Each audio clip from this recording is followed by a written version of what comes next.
from Abuja.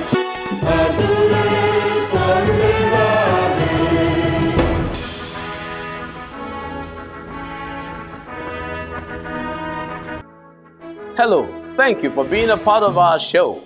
We appreciate you. I'm Magnus Packle, and this is Magnus Packle GVA. As always, it's all about how we can raise the level of living. That's what it's all about. In view today, a renewable energy imperative for Nigeria. Can Nigeria continue to try to overcome the ongoing energy crisis with fossil fuels? Or is it a switch to renewable energy sources that we need now as an imperative? We have with us an experienced expert to help us with these issues. Dr. Ransom Owen is the Group Managing Director at ITIL.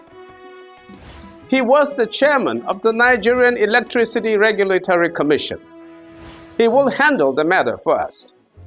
But before that, in our hidden economics, the economic violence of energy poverty. Now, up next in our quick view, we rank countries by ease of doing business. That's coming right up.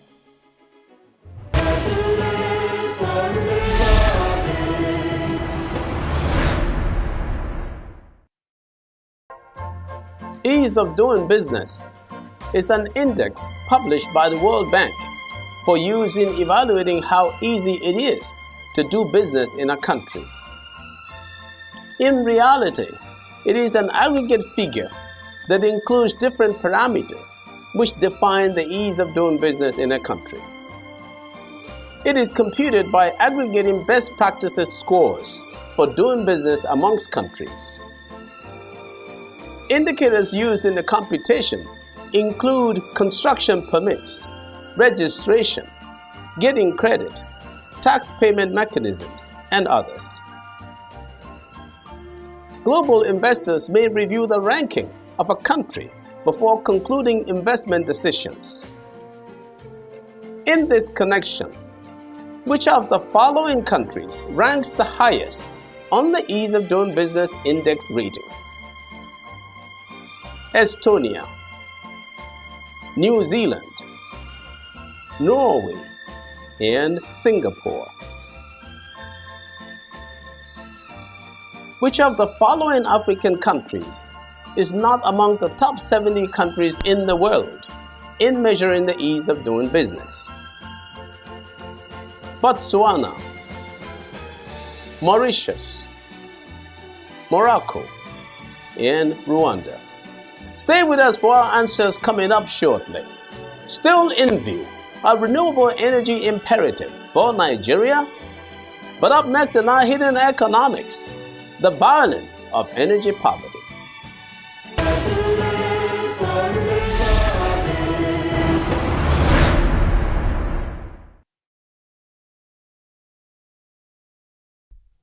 Them just the parambulate. So story heavy. Nepa no bring light, oh. Nepa no bring light, oh. Generator whatever, yeah. Generator whatever, yeah. Oh, plenty greedy man for there, oh yeah. Take a project, oh. Forgetting I do it back, oh. Forget about the big things, oh. Say make we talk about Techno, the small things, oh. in his hit song, Rara. The noise of generators is a violence on the people. Darkness promotes violence from armed robbery, witchcraft, cultism, and other social pestilences. Light is more powerful than darkness and always wins over darkness. It drives away darkness and many of its agents. African governments and their international partners will have to accelerate any transformation in the provision of energy and electric power if we are to reduce the violence of energy poverty on the poor and achieve our collective ambitions.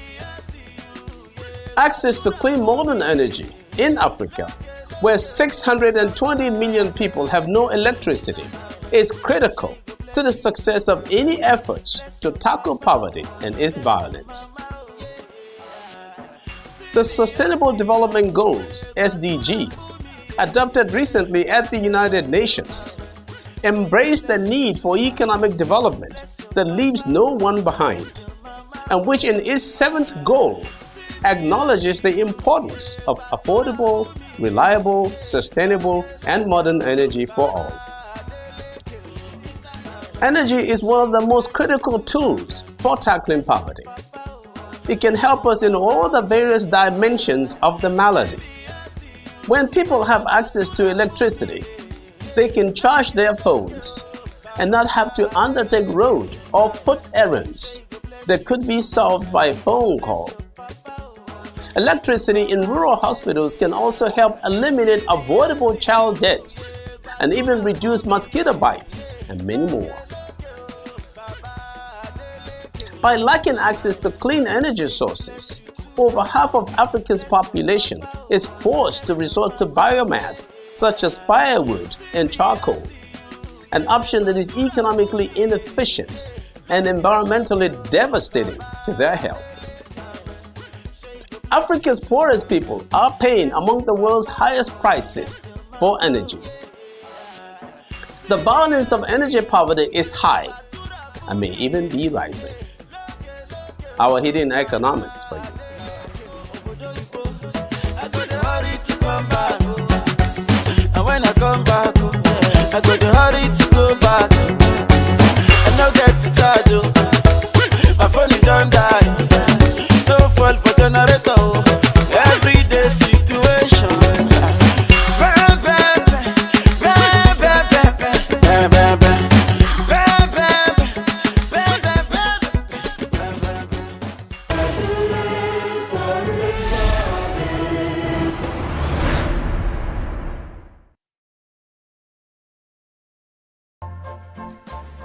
Before we start our discussion, here are our quick view answers.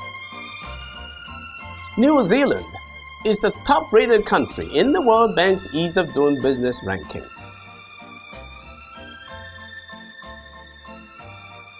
Botswana is the African country that is not among the top 70 in the world in ranking the ease of doing business. For adverts, comments, and sponsorship, please see our information displayed on the screen. Africa has the lowest electrification rate of all the regions of the world, at 26% of households. About 550 million people do not have access to electricity. Without access to energy services, the poor are deprived of the most basic economic opportunities needed to improve their standard of living. Indeed, as we have discussed, what faces the poor from energy poverty is serious economic violence. And so today we have with us Dr. Ransom Owen. He is the Group Managing Director for Power, Infrastructure and Real Estate at ITIO. He is the former and pioneer chairman and CEO of the Nigerian Electricity and Regulatory Commission.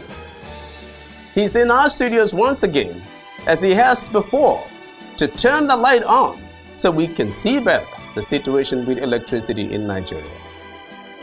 Please join me in my discussion with Dr. Ransom Owen.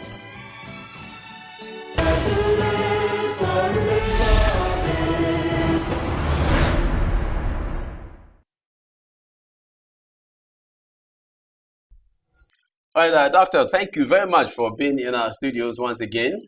My pleasure. Thanks for having me. Thank you. Magoni Studios. Last time you were here, we had quite an excitement talking to you. You were very knowledgeable, which you should be, with the great experience that you have in the industry. Thank you. Now, Nigeria has a crisis in energy, as far as anybody knows. Yes. There is an energy crisis in Nigeria. Because even if you go back to long ago, centuries ago, when I was connected with the government, we were talking about 4,000 megawatts of electricity production. And like I said, thousands of years later, we're still talking about 4,000 megawatts of electricity production. What is the problem? What's happening there? What's the problem there? Thank you for the question. The Nigerian power problem is well known because everybody living in Nigeria knows we don't have enough energy for everybody.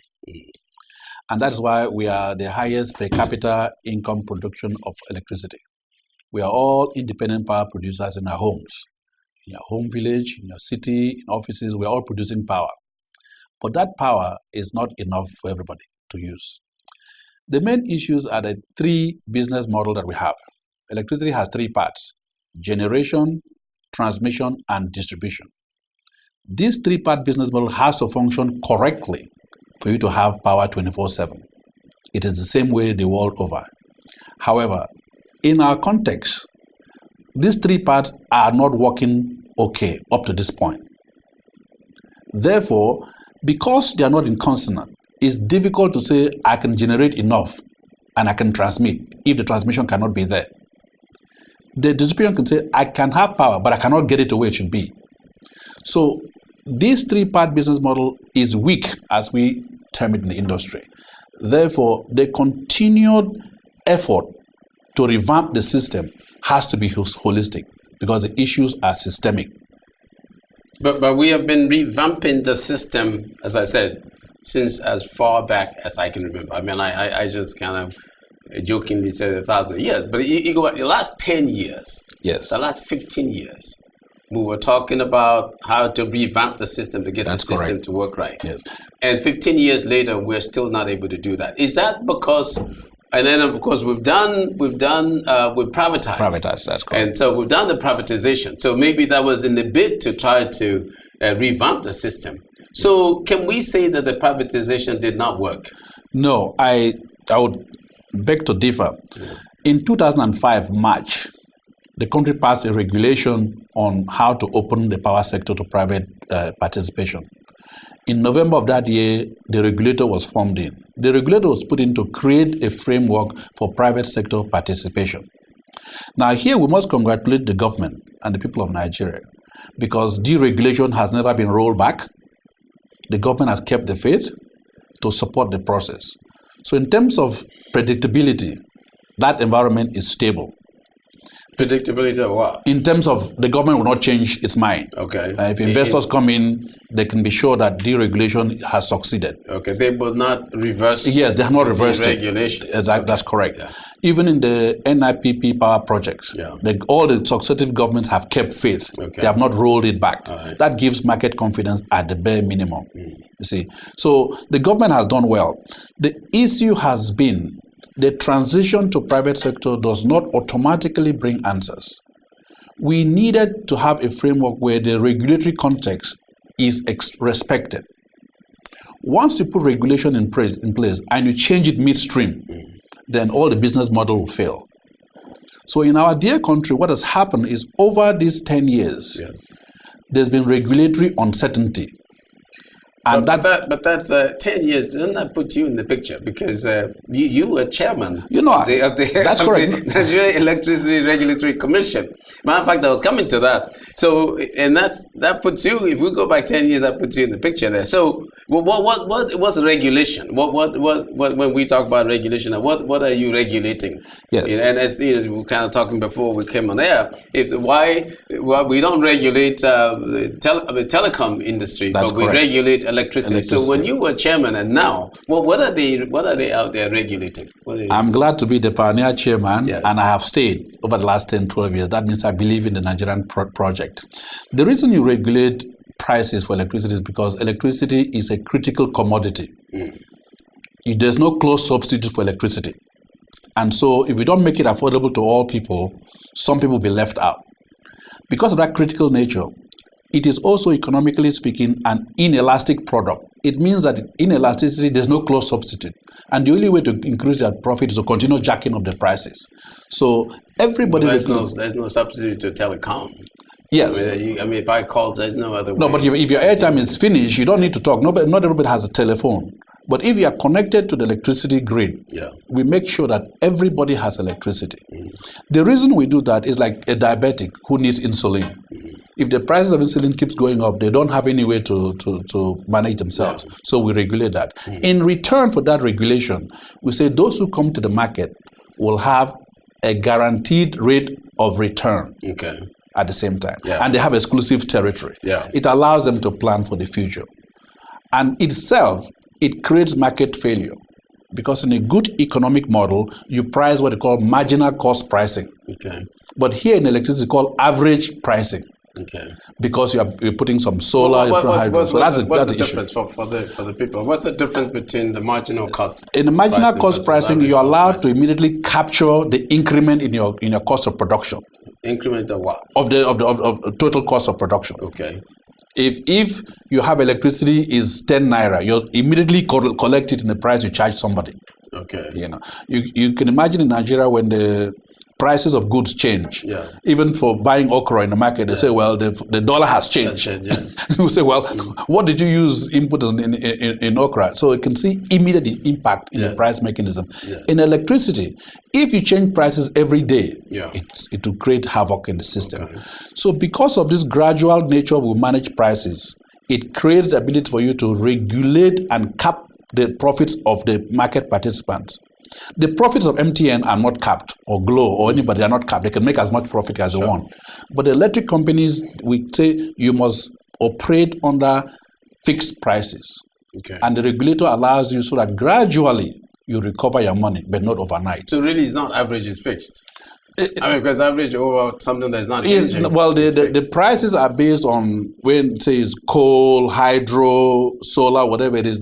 That energy cost is different. So we'll give you an average price for the product. Okay. So that's where the average comes from. So we'll call it market failure. Okay.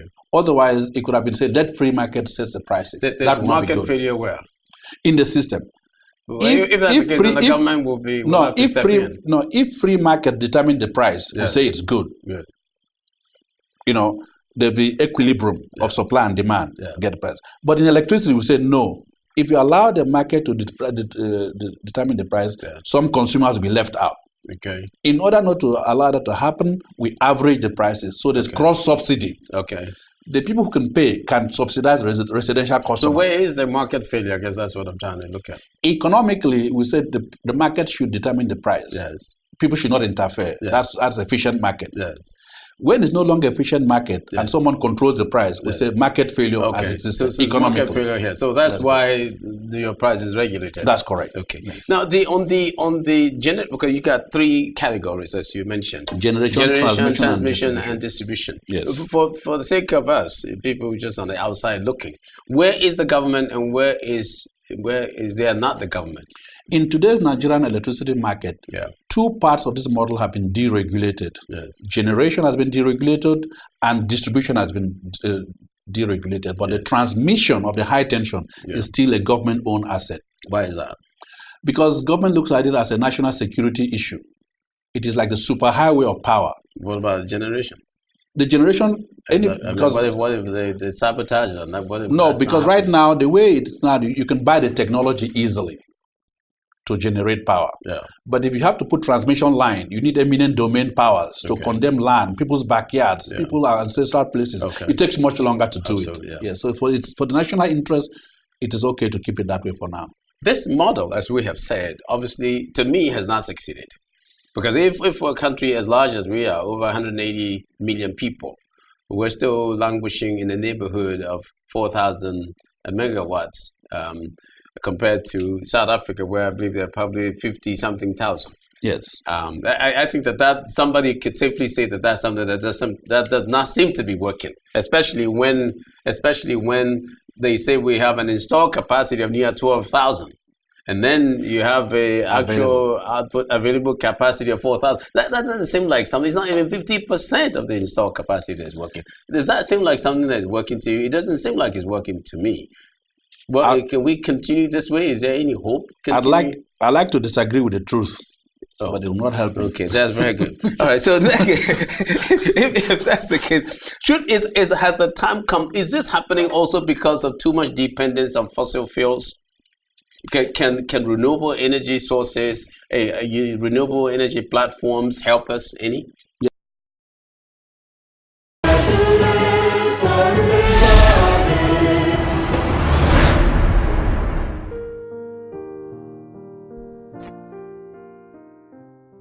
Access to environmentally and socially sustainable energy is essential to economic growth and poverty reduction. As we have already said, over 650 million people are without access to electricity across Africa. Indeed, across the world, every year, fumes and smoke from open cooking fires kill about 1.6 million people, and these are mostly women and children as they die from respiratory diseases. According to the African Development Bank, the entire installed generation capacity of the 48 sub-Saharan African countries is just 68 gigawatts, just about equivalent to that of Spain alone. And as much as 1/4 of this capacity is unavailable because of aging plants and poor maintenance. It is clear, therefore, that current approaches involving dependence on fossil fuels for adequate electricity may never work as a rule across Africa. Communities that are rich in fossil fuels may, however, find it cheaper to continue to lean on it. According to a story in The Economist magazine, Africa has some of the world's best potential sites for wind, solar, and hydropower. The story suggests that investors appear ready to test the market by putting up a few windmills than by committing to big power stations. What seems like a workable solution for Nigeria and many African countries is switching to individual renewable energy platforms, just like was done in telecommunications when there was a switch from costly landlines with buried cables to cellular telephony that does not require much infrastructure and construction. The renewable energy solution, if its costs continue to decline, may well be an imperative for ending the energy crisis in Nigeria and the rest of Africa. Something dramatic and extraordinary must be done. To be globally competitive, we'll have to dedicate at least 1/4 of our extracted natural resources for the next decade to the provision of power, and that will be using renewable energy where fossil solutions are prohibitive. I'm Magnus Paco, and that's my view.